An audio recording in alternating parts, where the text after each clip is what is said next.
Teddy, be honest with me or we're both going to die. Honest? Forrest, I'm trapped here with a psycho. What the hell? God damn it. Okay. Our first team party was coming up. And when I saw the date it was scheduled for, I had an idea for a way we could prank the new guys. What made that night special? That was the night Mooney went missing. We couldn't pass it up. I was just surprised. No one had ever thought to do it before. Wait.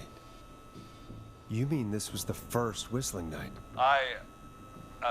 Keep talking, Teddy. We went up near Whistling Point. God, who was there? Me, Jason, and George, of course. But George didn't come alone. He brought Marie. About midway through the night, we put the prank into action. We looked up at the trees and saw Jason there, bloody, like he'd just been stabbed. And the whistling man, screaming. George and I and Ricky, we got left behind. Wait. Ricky was there? Roller Ricky? He was.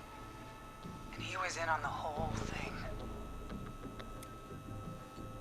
Is that true, Teddy? Did you tell him? What? No, he... You two were as close as anybody. I don't believe for a second you didn't tell him. If Ricky had told us, he just told us, he and George would both be alive still. Well, if Ricky weren't dead, we could have heard his side of the story. It was just a stupid prank.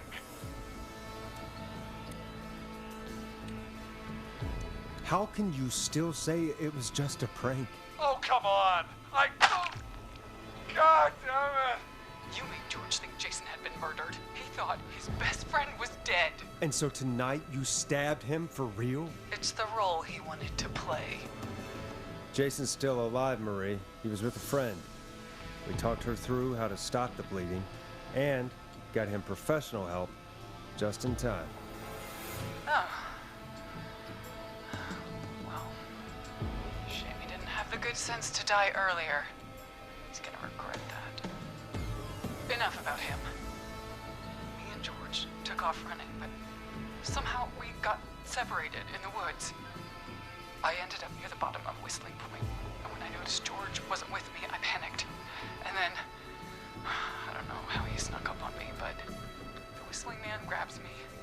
I scream, and he starts laughing, telling me it's just a joke.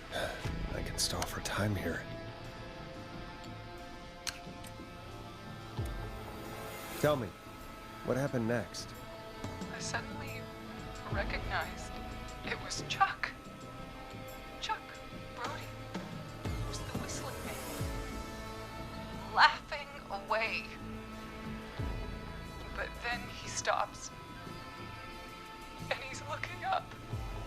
At the top of Whistling Point. What was he looking at? Teddy, what happened next? Nothing. I mean, it was just... Teddy? George fell off Whistling Point.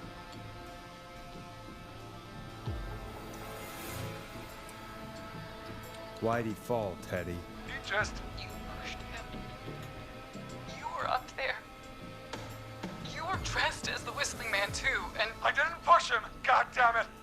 I just chased him up there, and he kept backing up. When I saw he was about to go over, I reached out. That's what you saw. you liar. It's not my fault. He didn't know it was a joke. If he'd had any brains, he would have realized. You bitch. No one's going to believe this. After all you did.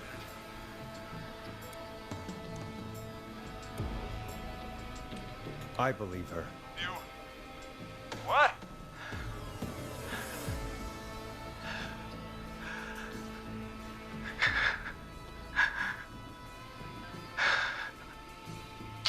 Why else cover it up?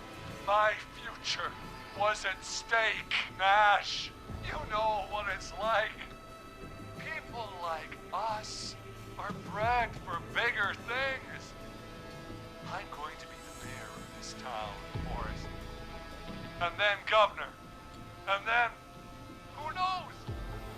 What happened that night was tragic. It should never have happened. But it was a mistake. It was just a stupid joke gone wrong. So my father sent Clive out to clean it up. Why should a blip ruin my future?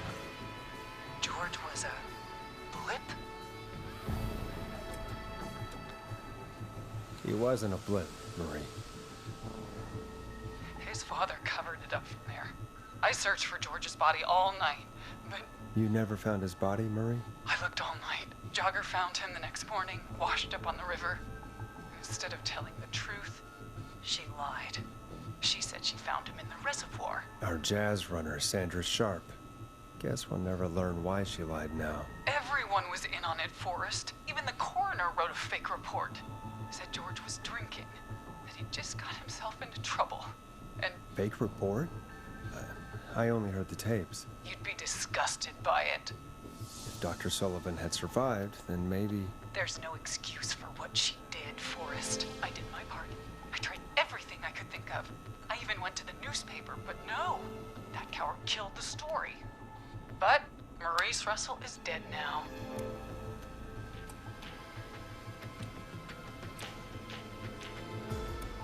You've been through hell, Marie. I'm sorry. You've got no idea. Never should have started. I shouldn't have pushed my George off the cliff. He should have been punished. It's coming to a stop. At least for now. Here, where George and I first met, before he joined the football team, was right after he shot the winning throw. Wait a sec.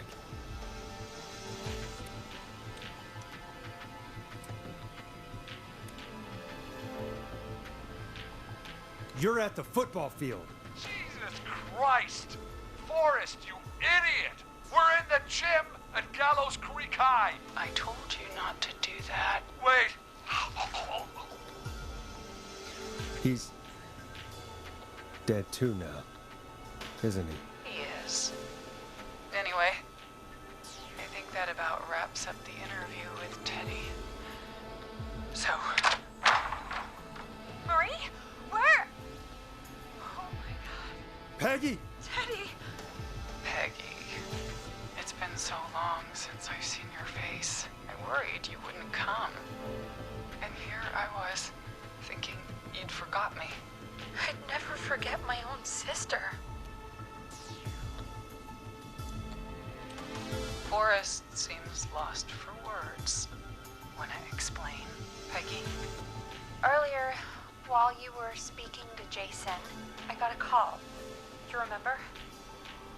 Well, it was from Dawn. She said that my sister Marie was there that night George died, and that I should come to the gym for a reunion. And when you walked in, you found out. That my sister is the Whistling Man. Good to see you too, Peggy. Why didn't you tell me any of this? She said that it was my last chance to see my sister. I knew if I told you, you'd try to stop me or come with me when we need you on the radio. And I just... I'm sorry. This has to be a lot for you. What happened to you, Marie? You just disappeared one day. Disappeared? I was thrown out, Peggy. I begged Mom and Dad to do something about what happened that night, but did they care? No. They told me to stay quiet. They only cared when they learned I'd been with George. And Marie, I'm so sorry. I never knew. it's not your fault. Really, it's Mom and Dad I should be seeing right now. But since they're dead and gone, well, I'll have to settle for the next best thing. Don't. Marie, listen to me. You don't have to do this. Someone has to pay for what they did. Marie, please. Mom and Dad are gone, Peggy. Besides, you forgot me. Just like the rest. You forgot. Marie, Peggy never forgot about you. Keep your mouth shut. She kept a card from you. She kept it here on her desk. What card? The card you made me for my 8th birthday. What does it say then? Happy birthday, Peg. Now you're great and 8. Love, M. I never forgot you. Well, no one's gonna forget now. Peggy, no!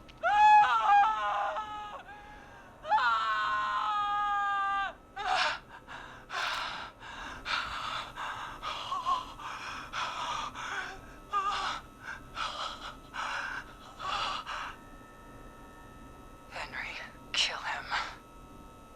Hey, wait a minute. Just back off.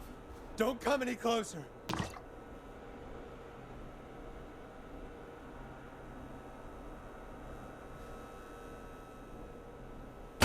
No! Please!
It's a killer frequency.